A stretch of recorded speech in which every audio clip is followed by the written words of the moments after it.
Hello everybody and welcome back to my channel. If you're new here, welcome. I'm Amber Rose, also known as the Religious Hippie. You can basically follow me on any social media platform except for TikTok. And today is the second to last video of the 7 Deadly Sins series. I know, probably forgot about it already. They still exist. I still have 2 more, not including this one. I have 1 more after this.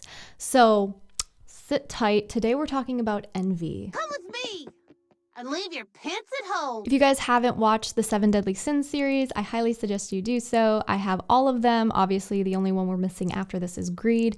That one will be coming out shortly after all the holidays kind of like move on and stuff. Merry Christmas, by the way. I know Christmas is on Monday, so Merry Christmas, everybody. I hope you guys are having a wonderful Christmas season. But without further ado, let's talk about envy. Now, there's one main misconception that I ran into while researching about envy, and that is that people confuse envy and jealousy a lot. They're actually extremely different from each other. So jealousy is when you see what another person has and it motivates you to also get that same thing for yourself, but you don't hate that person for having that thing and you're not envious of that person for having that thing.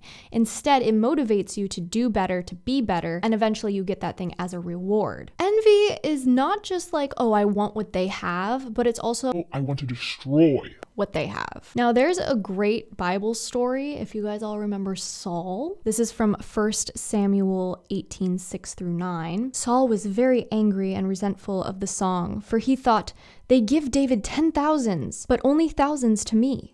All that remains for him is the kingship. And from that day on, Saul looked upon David with a glaring eye.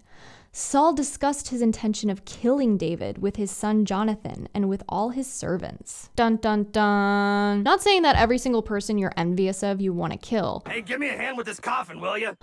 But I am saying that it means you want to destroy something they have because you want it instead.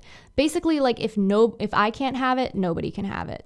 That type of mentality. Saul wants to kill David because he sees David being praised as taking away from his kingship and his power and his glory. He feels like it's diminishing his achievements. It's hard, but I do think many of us have experienced this. This is a great wake-up call to anyone who might be struggling with envy. According to the Summa Theologiae, envy is sorrow, sadness, or anger at the goodness or excellence of someone else because I take it as lessening my own. The key difference is that with envy, unlike with jealousy, I do not merely want to possess for myself the good or excellence you have. I want to destroy it in you. It's pretty dark. St. Augustine calls envy a diabolical sin because it seeks to destroy, harm, or end what is good. The devil was envious of Adam and Eve and tempted them to fall into mortal sin so that they would not have the gift of being in friendship with God. So it's something we really need to be aware of in our own lives. Just like in the other episodes I have done for the 7 Deadly Sins, St. Thomas also mentions the daughters of envy, which are tale-bearing, detraction, joy at the misfortune of others, and hatred. Looking back on my own life, I can see multiple situations where envy reared its ugly head. I mean, there were so many times in high school where somebody got an opportunity that I didn't get, or somebody reached an achievement that I felt like I deserved. And it wasn't that I wanted those achievements for myself, but I didn't want anyone else to have them. It was so bad that I would get into these like fits of depression and anger because I was like, I deserve this. I've been working this hard and they have this and they have that. And I don't just want those things, but I don't want anyone else to have those things. I was a really intense teenager. I'm a former emo kid. I don't know what you guys want from me. I'm a goofy goober! But a lot of people think that in that sense, I would go up to somebody and, I don't know, tell them off or something. But no, I would go, if I was annoyed by somebody, I would go around and I would gossip about them because I wasn't just trying to destroy something they had, I was trying to destroy their reputation as well. So now that we know what envy is, how do we combat it? Confession. That's right, you heard me. Confession. I've said it 5 times already, and you're gonna hear it again. I don't think I need to explain this, but I will link all of my confession videos and my favorite examination of conscience below. Obviously, confession is the first line of defense against Satan and his minions.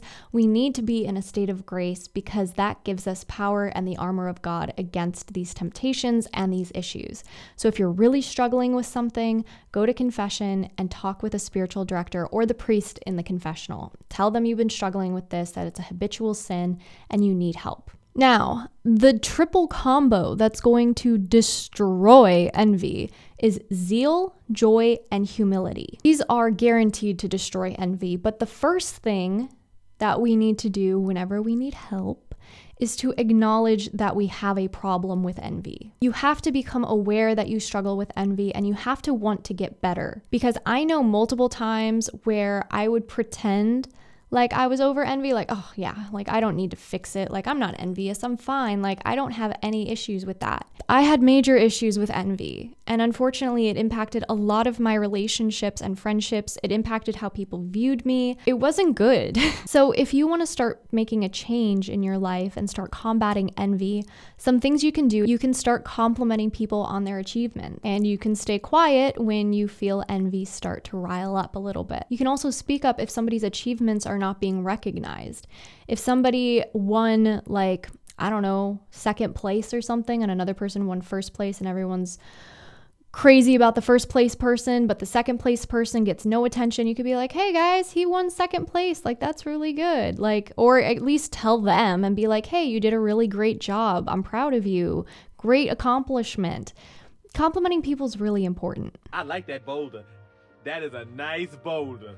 Now, practicing humility is hard, but we need to understand that the world does not revolve around us. And there's going to be other people who are better at things or will get opportunities that we won't get. And we just have to be okay with that. It doesn't mean our achievements are any less than theirs. It just means we're all different and we all offer different things, you know? Instead of getting upset, recognize it as a blessing for that specific person and understand that God does have a plan for you and it just wasn't that. I also highly suggest starting a gratitude journal and being thankful for all the blessings that God has given you.